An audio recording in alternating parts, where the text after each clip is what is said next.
Okay, we'll start with this. Nothing resolved in Peace Talks. Eddie Hearn on Peace Talks with Nick Khan of Zuffa Boxing. It was just a lot of talking and listening, which is at least something because I've never really had a conversation with Nick Khan before, at least. We were in the same room for a couple of hours having a chat. Did we get anything done or resolved? No. On all levels, really. Which is what I thought. Their competing interests do not allow for a common ground to cohabitate the boxing space peacefully. There's no common ground because there are no common interests, common goals. The only thing that Matchroom needs from Zuffa is for them to stop trying to poach their fighters. But that's about it. A working relationship? What is there to work on? What is there that Matchroom would need from Zuffa? Think about it. I would argue that Zuffa needs more from Matchroom and the other promoters than they need from Zuffa. When the biggest fight for Jai Opataya, who's now with Zuffa, is a fight with David Benavidez. When the biggest fight for Conor Benn is a fight with Ryan Garcia. Zuffa needs more from the other promotional outfits than they need from Zmuffa. So when Turkey tries to get everybody together, like he did before, to bury the hatchets and reach some sort of a peace, this time I knew it wasn't going to work because there is no common ground there, no common interests, no common goals. The only way for Zuffa and the other promoters to coexist is through competition. In a manner of speaking, their competing interests are the only way they can cohabitate the boxing space, one trying to outdo the other. The others. Yo, what's up, guys? Hope your summer has been amazing. Hope you're enjoying the World Cup. But back to business August 1st. My gosh, we have William Cepeda versus Lamont Roach, Murataya on the undercard, as well as Raul Curiel, who's fighting in Las Vegas. Working on Vergil Ortiz versus Boots. Vergil Ortiz wants the fight. Let's make that happen. It all depends on Boots. Working on Ryan Garcia versus Benn. I just got the memo today. So that's the fight that everybody wants to see. So I'm going to make it happen for you guys.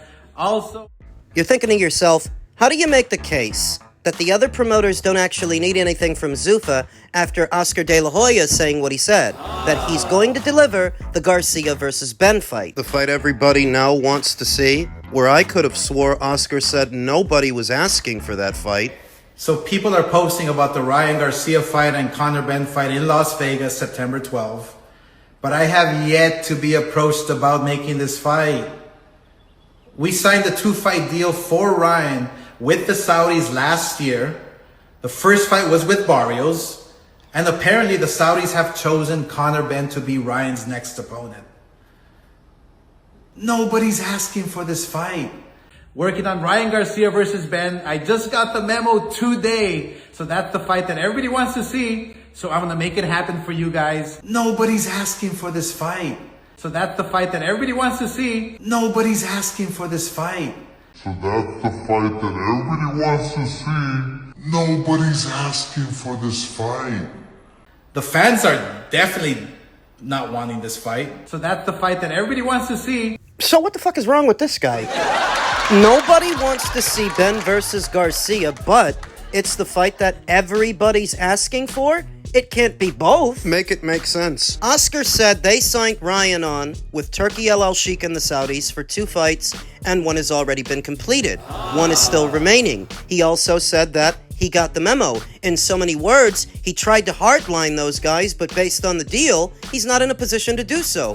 Ryan has an obligation to give them another fight, and if that fight is Conor Benn, that fight is Conor Benn. He's not gonna say it, but Ryan has to uphold that contract because you're the one who allowed him to sign it. In plain English, you owe them a fight. Simple as. Now, does this serve as an example of how Zuffa Boxing and the other promoters, Golden Boy in this instance, can work together? Is this not an example of how they can reach some sort of a peace, a harmony? No. What do you mean, no? It's really not an example of how they can work together. All it really is Turkey overpaying Ryan to go give Conor a shot. That's it. That's all it is. And the only reason Oscar might be on board to do it, aside from the contract that they already signed, is Conor Benn is the betting underdog. This is a fight that Brian stands a very good chance of winning. If it weren't, Wouldn't happen. in regards to this fight, I've already told you several times. It makes too much sense for Ryan to fight Conor Benn. Fiscally, he stands to make a boatload of cash that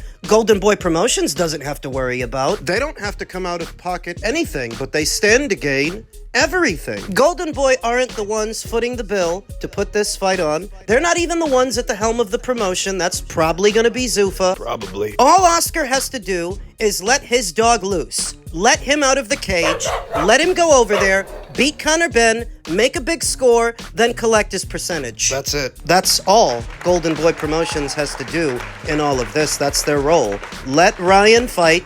Don't make any waves. Don't stand in the way. And you make money. Because he's still your fighter. But it's not a good example of how things can work between Golden Boy and Zuffa, since this arrangement is only made possible by Turkey. The creamy center, the one putting it all together, is Turkey LL Sheikh. Not Dana White, not Nick Khan, not Mark Shapiro. Turkey LL Sheikh. LL Sheikh. So depending on how many times Turkey LL Sheikh wants to pay through the nose to bridge this divide, that's how many times they can come together. It's all based on him. Not Dana, not Nick, not Mark, not Zuffa. Turkey! Supposed to be going down in September, right? Right.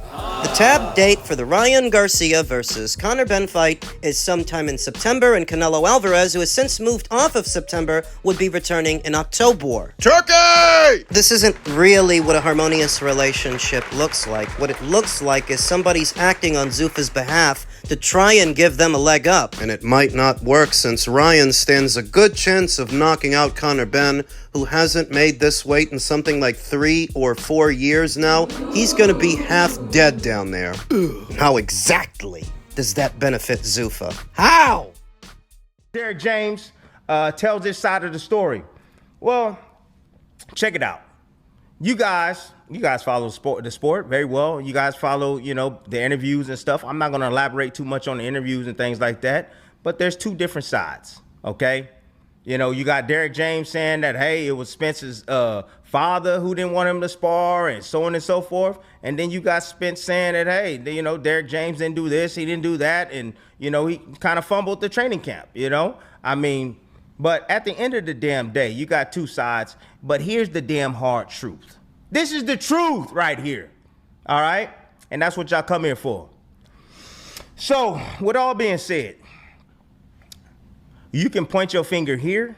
You can point your finger here. But ultimately, what it boils down, it's a team damn effort. Everybody dropped the ball on this one. Right? I'm not saying Spence is right. I'm not saying Derek James is right. Every last one of y'all dropped the ball on the biggest moment, the biggest fight of Spence's career. Period. No ands if or buts about it. Everybody's at fault. I'm talking about from PBC on down to management. Yeah. Trainer. Yeah. Hey, Spence, Earl. Yeah. You too.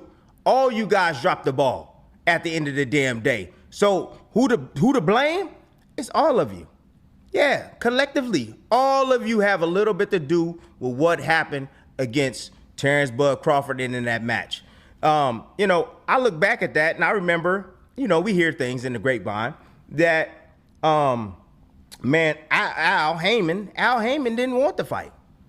Al Heyman has been trying to, tell Spence, you don't need that fight. You don't need that fight. That's the reason why it took so long to materialize. I get that Spence wanted the 3 belts, but Al told him, nah, we don't need to do that, man. We don't need to do that. And Spence went against that. Yeah, he went against that. So I feel like maybe even the promotional company wasn't even really behind it, right? Maybe the promotional company wasn't really behind it. Spence might wasn't even feeling that energy that you need to feel when you have somebody actually backing you and feel like they got your back 110%, And then Spence get in the training camp and he gets injured or whatnot. I get it. But the thing that sparked me about that interview that Derek James had was the fact that he said in the contract, they could have postponed the fight by 3 months. That right there. They, didn't hit me by any surprise. I knew some sort of stipulation had to be in the contract like that. But that was the right play right there.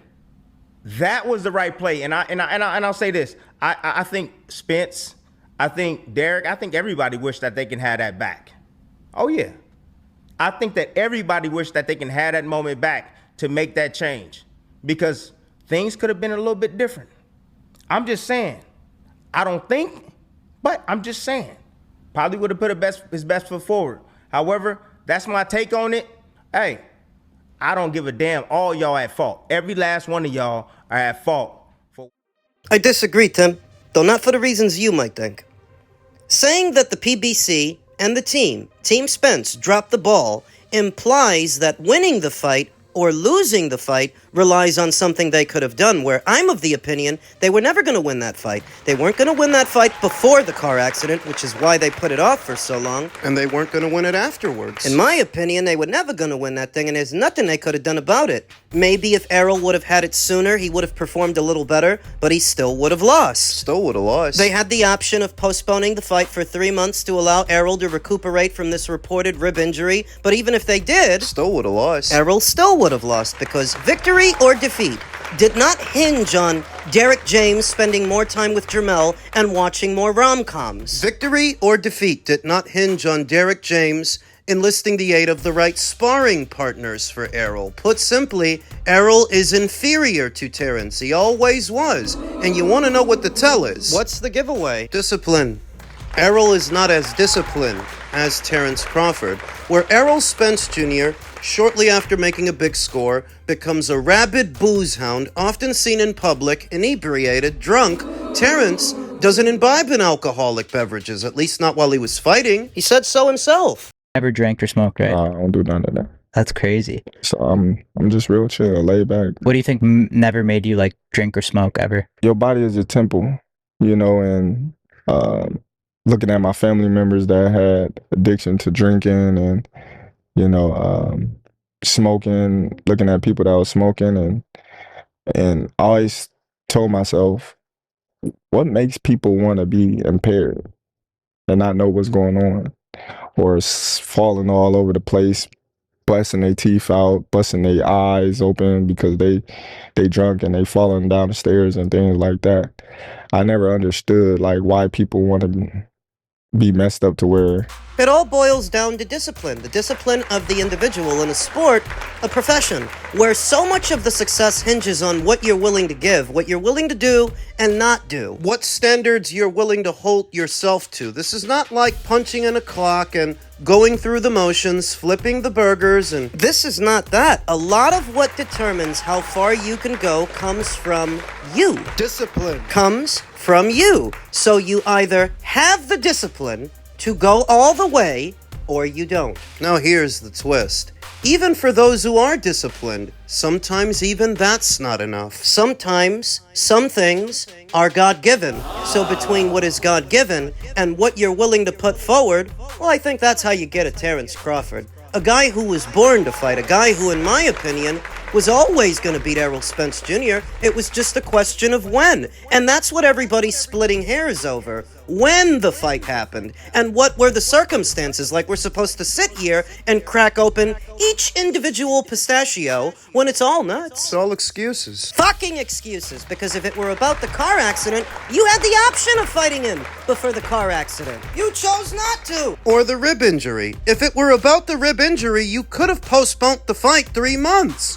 You chose not to! Put simply, I wouldn't say that Team Spence dropped the ball, because I don't think they were ever going to win. Maybe there's one or two things they could have done to make it easier on themselves, but in my opinion, they were always going to lose, because Terrence is just better. Elsewhere in the world of boxing, the shared card between DAZN and TNT, Mason vs. Bell, peaked at 820,000 viewers via TNT, True TV, and DAZN. The full event averaged approximately 661,000 viewers across the 3 platforms. I would call those numbers very good indeed, because Abdullah Mason... He's not yet as known as Gervonta, Ryan, Devin, or Shakur. He's still working on that. He's still getting there. So to bring in close to 1 million viewers for what was a short notice opponent, not even really a high profile fight, I would say those are very good numbers. Though some would disagree, May the Force, Fight Game is Life, said, seeing people say these are big numbers, but it doesn't seem like it to me. Top Rank used to do around these numbers on ESPN alone, and ESPN wasn't happy. This includes TNT, True TV, plus DAZN's worldwide numbers. And it's supposed to be a strong number? Am I missing something? You are. I think May the Force is making some valid points, but not taking into account that this fight took place on the 4th of July, a holiday, a national holiday, where most people are usually outside, setting off fireworks, so that 800,000 homes in the United States would have been tuned in to this fight that isn't even a big fight. It's not a high-profile fight. That's a strong number, because just imagine when the matchups are more scintillating. He brought up ESPN and how Top Rank used to do similar numbers on that platform, which is true. So what this shows is that between DAZN and TNT, they can still cater to that size audience. They can still get the fights out to that amount of people. They can fill that void. And that's a good thing. He said that Top Rank used to do those numbers on ESPN, and ESPN weren't happy with the numbers, which isn't necessarily true. It's not so much that they weren't happy with the numbers, but the arrangement. What amount of money they were kicking out for boxing content versus what they were getting back. What were they spending? $80 million annually? TNT's not kicking out that kind of money. No, so for them, these numbers are a win. The commitment to the content is a lot less expensive for TNT than it was for ESPN. Tack on the politics of boxing that were holding things up at the time that ESPN was more involved in the sport, the politics that are now gone, since Top Rank and so many other promoters are all on the same platform now. On the same page. The political boundary lines that often hold up fights were a lot more pronounced during ESPN's time in the sport, whereas now everybody's on the same platform, practically everybody. On the same page. So that if an ordinary fight like Mason versus Bell could draw close to 1 million homes in the United States, that's a good thing. That's always a good thing. Because that card didn't cost a lot of money to put together. It was relatively inexpensive. If you could do those numbers with Mason versus Bell, imagine what they might do with Roach versus Zepeda, two more well-known fighters. They might do 1 million or a little over 1 million with that one, I think. Based on this. And if between DAZN and TNT, they can keep this up, keep delivering boxing content across several platforms, they may yet be able to reach that many more people, because that was the point. Getting boxing out to people that maybe don't have DAZN. That are completely ignorant to what content they have on the platform. Now, they get a taste. And they like it.